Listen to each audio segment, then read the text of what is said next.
Oh, my name's Chris, and I used to install a solar system from rimview.com, and they gave me all the plans and gave me all the information I needed to get the project done and also be within code, compliancy, and all of that, which, you know, we always want to be safe.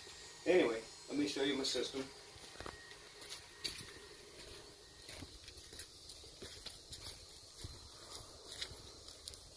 I have a detached garage, and we mounted all the panels up there.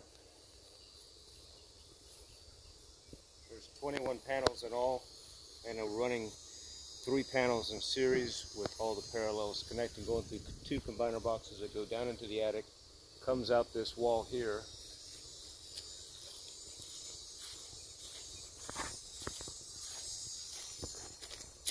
Everything in the building's ran a metal conduit, comes down the walls. Got 2 disconnects. Got branches in the way which need to trim. Got disconnects here that turns into PVC, goes in the ground. You know, plastic conduit.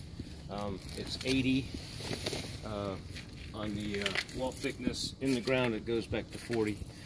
Comes across.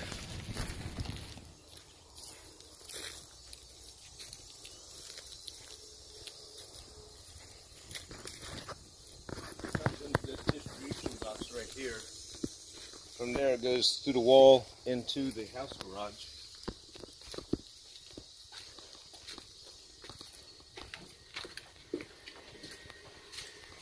Which is where we have all the cool stuff. So we have our charge controller. This is what's coming in. We have our charge controller right now. We're receiving in 78.6 amps. The battery voltage is kept at a nice even keel at 53.7 volts. I'll explain that in just a second. And we've so far, I'm not sure what time it is, probably around 11 o'clock, 10:30, 11 o'clock in the morning. And we've received in 7.5 kilowatts. Yesterday I noted we were right at 27 kilowatts for the day. Right now we have some of the best skies. We have a southern sun here in the fall, and I live in Florida, and we have nice crystal clear blue skies right now. So from here, we come into our DC combiner box, which doesn't have a whole lot in it because we don't have generator and none of that nonsense. So we have our disconnect here for our battery system. So you can see the labels don't stick too good. Anyway, this is nice and clean, and this is where everything comes together. All the batteries tied together right here, coming up, ties there.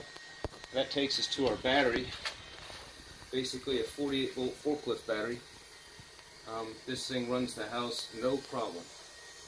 Also, this is my first battery bank.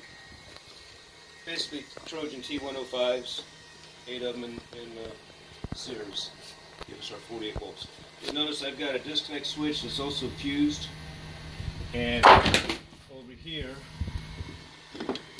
we have the same thing. We've got a fuse here and a disconnect there. So everything's been able to be isolated and disconnected. From the DC panel, we come into our inverter, and let me just say, this is Schneider Electric, and this is some really cool stuff. This is what they call a hybrid inverter, so it allows me to sell back to the grid. And right now we're sending back to the grid 3.78 kilowatts. Battery voltage is fully charged. And like I said, I'm going to explain the battery thing right now. To make all this work, you have to buy this little guy right here. Now this little guy right here, you can set what you want to set your battery voltage to go up to, and then it starts selling the residual to the grid. You can also set this to be a low for your battery. Let's say I don't want it to go below 50 volts. If it does, then it starts pulling power off the grid. Also, we have disconnect system. This is coming in from the grid, which means it's flowing back to the grid right now. I also have a sub-panel, solar sub-panel, which is dedicated to run solely off my batteries and this in the event that we have another hurricane like Irma. Everybody's out of power for 2 weeks. I was completely fine. So we have disconnect here, and that comes up to our solar panel box here. And as you can see, all these circuits are live up there. And I had to strip back all the sheathing off the the wire to get those down the conduit. So anyway, we're going to pause the video right now, and then we're going to walk around and check out the meter and just see how we're doing. Okay, so now we can see the meter, and the important part is that at the bottom row you'll see a couple dashes, and they're flowing from right to left. That means that power is flowing back to the grid. And the receiving is what I have sent them, which is 209 kilowatts. And we'll see what the receive says here in just a second, or the whatever the other one was. The delivered is 306. So we're quickly catching, and we should be passing here pretty soon. Just to give a synopsis of how this system actually works, basically what the battery system does is it allows the house to be ran off the inverters in the event that there's no power from the grid. The only reason why I have a hybrid inverter is just so I can sell the residual, or the what's not needed, power back to the grid, let somebody else use it, run it AC, whatever. Anyway, it's a cool system, cost me about $15,000 to do, and I just like the idea of just being self-sufficient, don't really care about the money. So, have a great day. Thanks for watching. Bye-bye.